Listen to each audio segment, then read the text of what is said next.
장폴 사르트르가 이러한 명언을 남겼죠. 인생은 B와 D 사이의 C다라고 이야기를 했습니다. B, birth, 탄생을 말하죠. 그리고 D, death, 죽음을 이야기합니다. 인생은 태어남과 죽음 사이의 C, 이것이다 라고 이야기를 하는 것인데요. 여러분, C가 무엇이죠? 바로 choice, 선택을 이야기를 합니다. 결국 인생은 뭐냐? 인생은 선택이라는 것이겠죠. 우리의 삶에 있어서 가장 중요한 것이 이 선택일 것이다라고 그는 이야기를 한 것입니다. 전에 있던 광고 문구 가운데 이러한 문구가 있었습니다. 순간의 선택이 몇 년을 좌우합니다 라고 이야기를 했었죠. 몇 년이라고 했었습니까? 10년을 이야기를 했었습니다. 그만큼 순간의 선택이 참 중요하다라는 것이겠죠. 10년 뿐이겠습니까? 그 이상도 영향을 미칠 수 있는 것이 우리가 살아가는 순간순간의 선택인 것입니다. 자, 그래서 우리가 선택을 참 잘해야만 한다라는 것이겠죠. 자, 그런데 이 선택을 잘하려면요, 이것이 좋아야만 바른 선택을 할 수가 있다라고 이야기를 합니다. 무엇을 말하냐면 판단력을 이야기를 합니다. 여러분, 판단력이 무엇입니까? 판단력은 무언가가 더 옳고 그른지의 상황을 내리는 능력을 이야기를 하죠. 자, 무엇이 더 옳고 그른지 그것을 결정하게 되는 이 판단력, 이 판단력이 좋아야만 우리가 바른 선택을 할 수가 있게 되더라는 것입니다. 결국 판단력에 따라 인생이 달라지게 된다라는 것이겠죠. 저와 여러분들은 이 수요예배를 통해서 사무엘하의 말씀 계속 이어서 살펴보고 있습니다. 오늘 14장의 말씀 마지막 시간으로서 22절부터 33절까지 전반적인 내용을 함께 살펴보도록 하겠습니다. 우리 시작의 말씀 함께 한 목소리로 읽어보도록 하겠습니다. 요압이 땅에 엎드려 절하고 왕을 위하여 복을 비르고 요압이 이르되 내 주 왕이여 종의 구함을 왕이 허락하시니 종이 왕 앞에서 은혜 입은 줄을 오늘 아나이다 하고. 우리가 지난 시간에 살펴본 것처럼요, 요압이 드고아의 한 여인을 불러가지고 계략을 세우게 되죠. 그래서 다윗 앞에 서서 판결을 내려달라고 이야기를 할 때 결국은 다윗으로 하여금 자신의 아들인 압살론을 생각하도록 만드는 그러한 일을 꾸몄습니다. 결국 이 일이 요압이 주도했다라는 사실을 알고 다윗이 이제 요압을 불러서 그에게 이야기를 했었던 것입니다. 내가 이 일을 허락하였으니 가서 압살론을 데려오라 라고 이야기를 하죠. 바로 요압이 하고자 했었던 그 일을 허락한다라고 이야기를 한 것입니다. 그리고 오늘 본문 말씀에서 이어지게 되는 내용이 무엇이냐면 요압이 말하는 것입니다.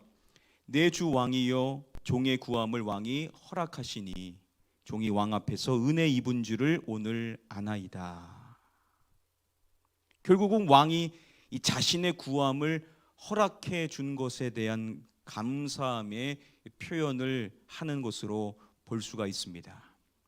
이렇게 요압이 구한 것을 왕이 허락해 줌에 따라 요압이 압살롬이 있는 구슬로 바로 향하게 됩니다. 자, 그리고 이렇게 해서 이제 압살롬이 예루살렘으로 돌아오게 되는 것이죠. 자, 우리가 살펴본 것처럼요, 구슬로 도망갔었던 압살롬이 거기서 몇 년을 살았었습니까? 3년 동안 그곳에서 살았음을 이야기를 하죠. 구슬에서 도망하여서 3년을 살게 되었고 이제 3년 만에 다시금 이제 예루살렘으로 압살롬이 돌아오게 되는 것입니다. 자, 이제 그 모든 문제들이 다 해결된 것이냐? 그렇지는 않았었던 것입니다. 자, 이제 압살롬이 돌아왔는데 왕이 명령하여 이야기할 때 이렇게 말합니다. 그를 그의 집으로 물러가게 하여 내 무엇을 볼 수 없게 하라라고 명령을 내리는 것입니다. 왕의 무엇을 볼 수 없게 하라고 합니까? 얼굴을 이야기를 하죠. 압살롬을 집으로 물러가게 하여서 자신의 얼굴을 볼 수 없게 하라라고 이야기를 했었던 것입니다. 다윗이 압살롬을 만나 주지를 않았었던 것이죠. 그래서 이어지는 내용을 보시면 압살롬이 자기 집으로 돌아가고 왕의 얼굴을 보지 못하니라 라고 말씀을 해줍니다. 자, 예루살렘으로 돌아왔지만 왕을 만나지를 못하더라는 것이죠. 자, 우리는 이 이야기를 통해서 지금 다윗, 여전히 고민 가운데 있는 다윗의 모습을 엿볼 수가 있습니다. 아버지로서는 아들을 보고 싶겠죠. 그러나 왕으로서 또 판단을 내리는 사람으로서는 쉽게 그렇게 할 수가 없는 이러한 갈등 가운데 여전히 다윗이 놓여 있다라는 것을 살펴볼 수가 있습니다. 이렇게 한달락의 이야기가 나오고 이어지는 말씀을 보면 압살롬에 대한 설명이 이어지게 됩니다. 우리 이어지는 본문 말씀 함께 한 목소리로 읽어보도록 하겠습니다. 온 이스라엘 가운데에서 압살롬 같이 아름다움으로 크게 칭찬받는 자가 없었으니 그는 발바닥부터 정수리까지 흠이 없음이라. 이렇게 말하죠. 온 이스라엘에서 이 압살롬에 대해서 말하기를 아름다움으로 크게 칭찬받는 자가 없었으니라고 이야기를 함으로써 이 압살롬의 특징을 말할 때 온 이스라엘 사람들 가운데 이 아름다움, 외모로 따져봤었을 때 압살롬만큼 크게 칭찬을 받는 사람이 없었다라고 이야기를 함으로써 당시 압살롬이 가장 아름다운 외모를 가지고 있었던 사람이었다라고 이야기를 해줍니다. 그리고 강조하기를요, 그는 발바닥부터 정수리까지 흠이 없음이라 라고 이야기를 함으로써 외모로 보면요, 이 압살롬이라는 사람은 그 어디에도 흠잡을 데가 없었을 만큼 아름다운 외모의 사람이었다라고 이야기를 하는 것입니다. 당연히 당시 사람들에게 큰 인기를 얻는 사람이었을 것이라는 것이겠죠. 그리고 또 그에 대한 특징을 말할 때 이렇게 말합니다. 그의 머리털이 무거움으로. 이 당시 히브리인들에게 있어서 이 머리털이라는 것은 뭘 상징하냐면 힘과 용기를 상징하는 것이었습니다. 자, 그런데 그의 머리털이 무거웠다라는 것은 당연히 이 남성의 특징이와 상징이라고 할 수 있는 힘과 용기에 있어서 탁월하다는 인상을 주었을 것이라는 거죠. 그리고 그의 머리털에 대해서 말할 때 연말마다 이발을 하였음을 이야기를 하고 있습니다. 그리고 그렇게 머리털을 깎았었을 때 그 무게를 달아보았음을 이야기를 하는데요, 얼마만큼의 많은 머리털이 있었는지 그것을 달아보게 되었었을 때 왕의 저울에 그 머리털이 200세겔이었더라라고 말씀을 해줍니다. 왕의 저울의 기준으로 200세겔이라는 것은 약 2.3kg에 해당이 됩니다. 머리털이 2.3kg이라면 엄청난 거 아닙니까? 그만큼 그는 머리숱이 참 많은 사람이었다라는 것을 강조하는 것을 살펴볼 수가 있습니다. 이렇게 압살롬이라는 사람은요, 외향적으로 보면 모두가 다 부러워할 만큼 탁월함을 가지고 있었던 사람이었음을 이야기를 해줍니다. 그리고 그에 대한 정보로 또 말씀해 주는 것이 이것입니다. 압살롬이 아들 셋이 있었고 딸이 하나 있었다라는 점을 이야기를 해줍니다. 자, 그런데 아들에 대해서는 밝혀주지 않고요, 유독 딸에 대해서만 정보를 밝혀주고 있습니다. 바로 압살롬이 딸의 이름을 무엇으로 정했는지에 대하여서 이야기해 주는 것인데요. 딸의 이름이 무엇이라고 말합니까? 바로 다말이다라고 이야기해 주죠. 다말, 우리에게는 친숙한 이름 아닙니까? 압살롬에게 아름다운 누이가 하나 있었는데 그 누이의 이름이 무엇이었죠? 바로 다말이었습니다. 그런데 그 다말에 대하여서 흑심을 품었었던 암논이 몹쓸 짓을 했었고, 그 일로 인하여서 2년간 계획했었던 압살롬이 종들을 명령하여서 암논을 죽이는 사건이 있었던 것을 우리는 기억합니다. 자, 그런데 그 딸의 이름을 압살롬이 다말이로 지었다라고 이야기를 하고 있다라는 것이죠. 그만큼 압살롬이 자신의 누이를 각별하게 생각했다라는 것일 것이고, 여전히 우리가 이 다말이라는 이름을 통하여서 그 사건의 발단이 어떻게 되었는지에 대해서 우리는 또한 다시금 상기를 해볼 수가 있는 것입니다. 이렇게 이 압살롬이 자신의 누이 다말로 인하여서 지금 여기까지 오게 되었었던 것입니다. 자, 그리고 이렇게 압살롬의 정보를 밝혀주고 이제 말씀이 이어지는 흐름으로서 사건이 어떻게 흘러갔는지를 말씀이 밝혀주고 있습니다. 우리 이어지는 본문 말씀 함께 한 목소리로 읽어보도록 하겠습니다. 압살롬이 이태 동안 예루살렘에 있으되 왕의 얼굴을 보지 못하였으므로. 말씀이 말하기를 압살롬이 이태 동안 예루살렘에 있으되라고 말씀을 해주죠. 압살롬이 예루살렘으로 돌아왔으니까는 예루살렘에 있는 것은 당연한 일입니다. 자, 그런데 만 2년 동안 예루살렘에 있었다라는 것을 굳이 여기서 밝혀주는 이유는 이어지는 내용 때문인 것이겠죠. 말씀이 밝혀주기를 왕의 무엇을 보지 못하였으므로 라고 말씀을 해주는 것입니다. 왕의 뭘 보지 못했다라고요? 여전히 얼굴을 보지 못했다. 자, 지금 예루살렘으로 돌아오게 된 것이 약 2년의 시간이 흘러갔는데 여전히 왕의 얼굴을 압살롬이 보지를 못했었다라는 것입니다. 자, 이렇게 기다리던 압살롬이 그냥 있을 수가 없다 보니까 이렇게 했음을 말합니다. 압살롬이 요압을 왕께 보내려 하여 요압에게 사람을 보내 부르되, 자신이 직접 갈 수 없으니까 자신을 이곳으로 오게 했었던 요압에게 사람을 보내어서 요압으로 하여금 왕에게 자신의 의견을 전달하도록 하고자 했었던 것입니다. 그래서 요압에게 사람을 보냈었던 것인데 요압이 어떻게 하냐면 그 부름에 응하지를 않습니다. 불렀는데 오지를 않는 것이죠. 자, 그러자 압살롬이 다시금 요압에게 또 사람을 보냈었습니다. 그런데 요압은 그때도 오지를 않았었던 것입니다. 이렇게 요압이 거절을 하자 압살롬이 결단을 하여서 종들에게 말합니다. 압살롬이 자기의 종들한테 이렇게 명령을 내리는 것입니다. 요압의 밭이 내 밭 근처에 있고 거기 보리가 있으니 가서 불을 지르라. 요압이 반응을 하지 않자 종들에게 명령하여서 요압의 보리밭에 불을 지르라고 명령을 내렸었던 것입니다.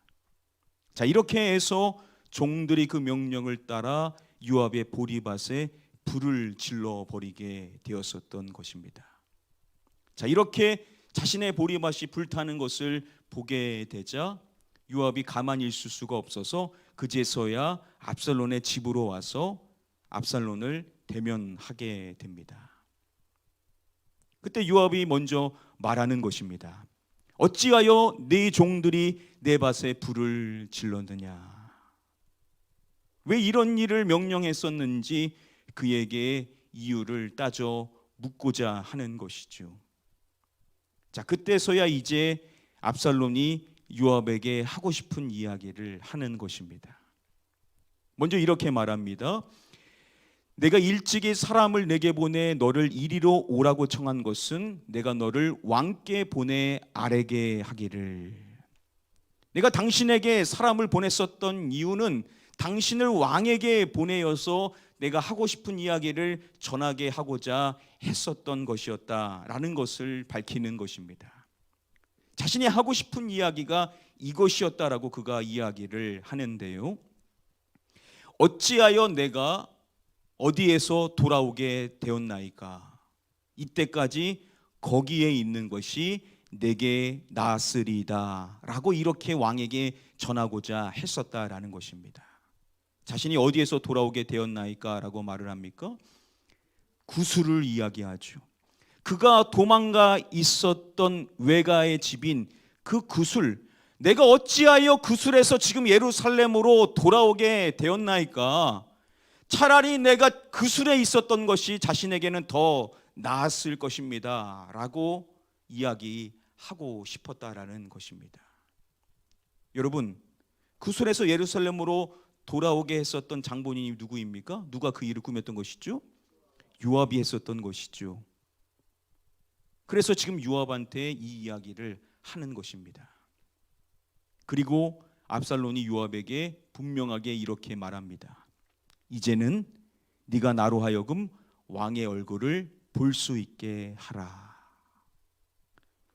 네가 나를 데리고 온 것이니 이제는 2년이라는 시간이 흘렀는데 지금은 이제 왕을 볼 수 있게 해달라라고 그에게 명령하면서 강청을 하는 것입니다.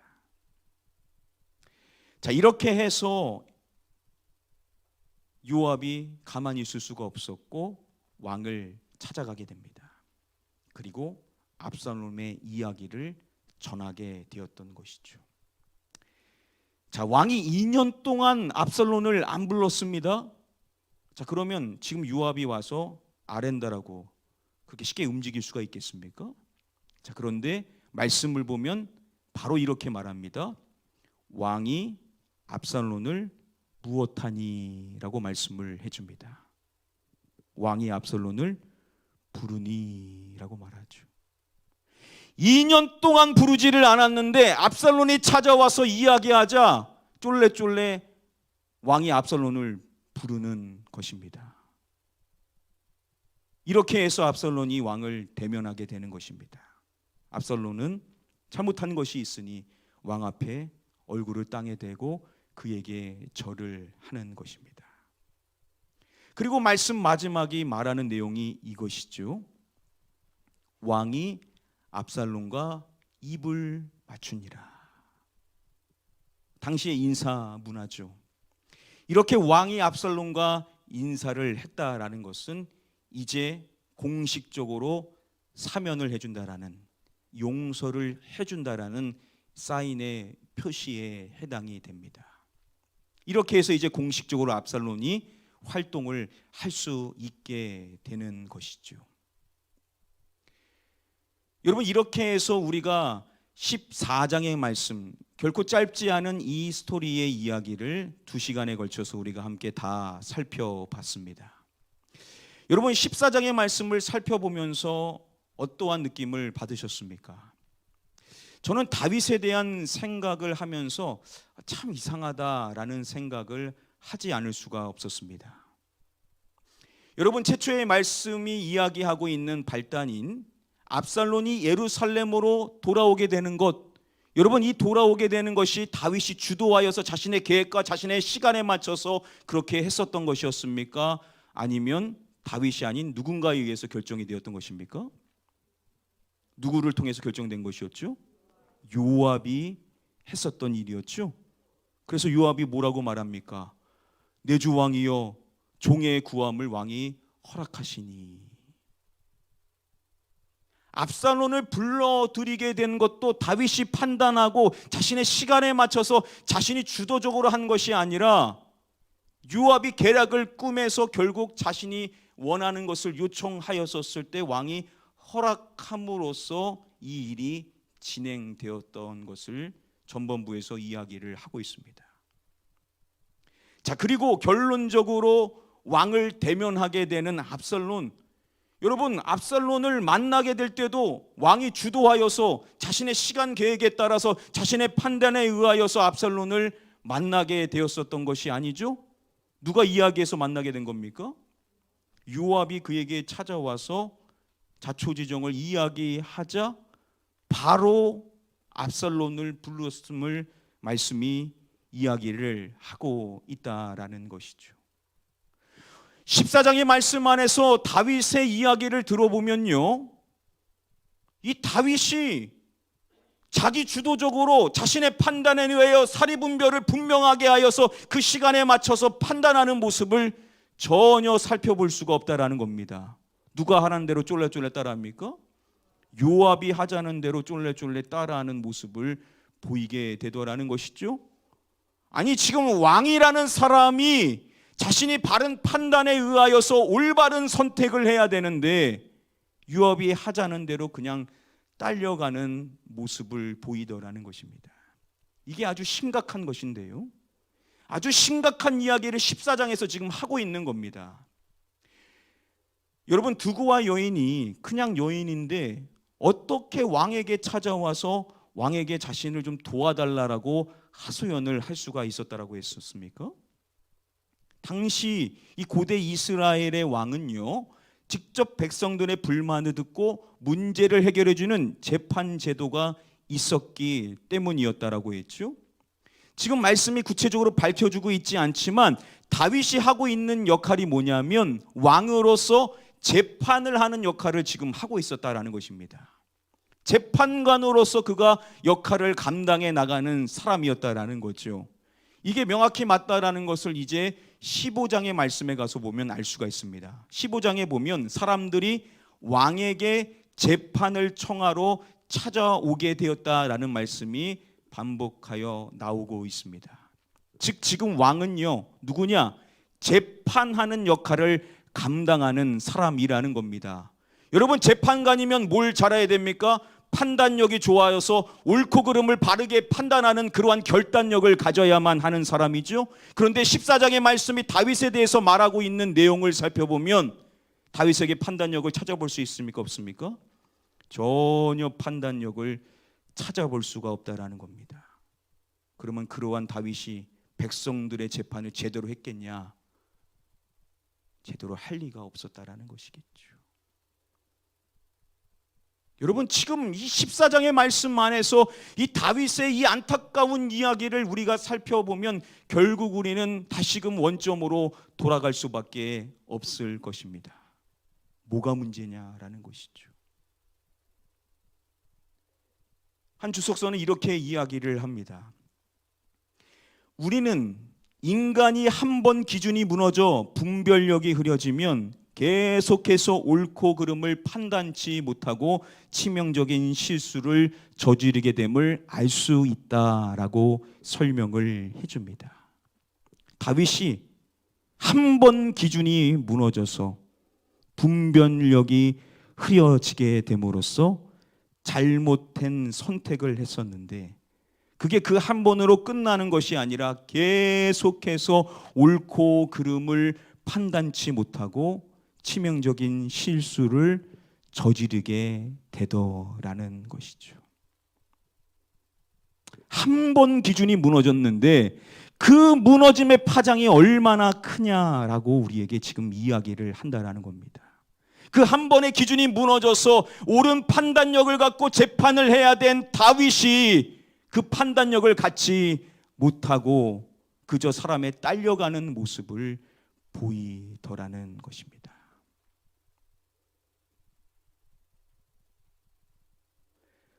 한 드라마에서 남자 주인공과 여자 주인공이 사업을 하면서 갈등하는 모습이 나오게 됩니다. 그 갈등의 내용은 무엇이냐면요, 한 번만 타협하고 머리 숙여서 당신의 신념을 버리면 사업이 더 잘 될 수 있는 거 아닙니까? 라고 여자 주인공이 이야기를 하는 것입니다. 그때 남자 주인공이 여자 주인공한테 이렇게 이야기를 합니다. 잠시 보면요. 그래도 지금만 한 번 참고 넘어가면 다 해결돼. 지금 한 번! 지금만 한 번, 마지막으로 한 번, 또 한 번! 순간에 편하겠지. 근데 말이야, 그 한 번들로 사람은 변하는 거야. 이렇게 이야기를 하죠. 그 한 번들로 사람은 변하는 거야. 그냥 한 번 타협하고 한 번 기준을 없이 하면 그러면 편하게 인생을 살 수 있는 거 아니냐라고 이야기하는 사람한테 그 한 번 때문에 결국 사람은 변하게 된다라고 이야기를 하는 것입니다. 다윗이 우리에게 주는 교훈도 그러한 것입니다. 한 번입니다. 한 번. 다윗이 실수를 엄청 많이 했습니까? 다윗이 엄청나게 많은 실수를 복합적으로 했습니까? 그렇지 않죠. 한 번 기준이 무너졌습니다. 그런데 그 한 번 기준이 무너지고 시작하면서부터 그의 삶을 보면 참 얼마나 안타까운지 모릅니다. 다윗이라는 믿음의 위대한 사람이 기준이 한번 무너졌었을 때 그 기준이 무너진 것으로 인하여 그의 삶이 참으로 비참하고 슬프며 안타까운 사람으로 치닫게 되는 그 모습을 보면 이 한 번이 참 무서운 거구나. 이 한 번이 얼마나 인생을 바꾸나.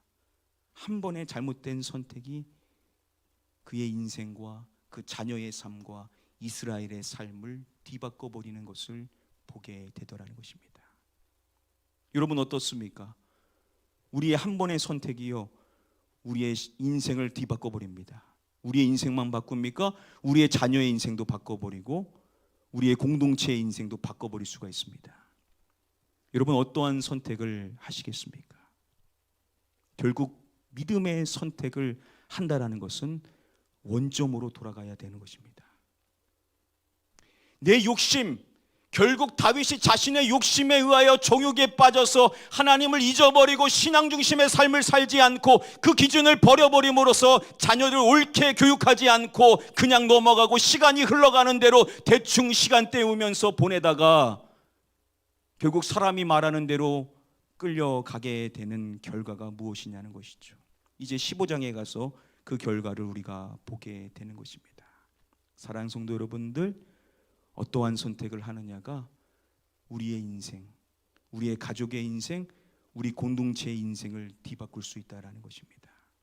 여러분 선택을 하시려면 바른 판단력이 있어야 되는데 그 판단력의 가장 중요한 것이 뭐냐면 한 번의 무서움을 알아야 된다는 겁니다.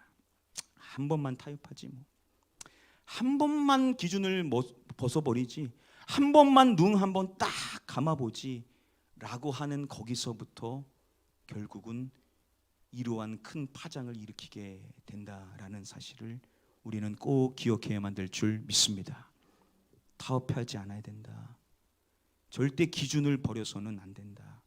신앙의 기준에 따라 옳고 그름을 판단해야 되지 내 감정, 내 생각, 내가 원하는 것, 내가 생각하고 내가 꿈꿔왔던 것이 아니라 하나님의 말씀과 하나님의 기준과 하나님이 우리에게 원하시는 그 바람대로 우리가 인생을 선택해야만 한다라고 우리에게도 말씀해 주시는 줄 믿습니다.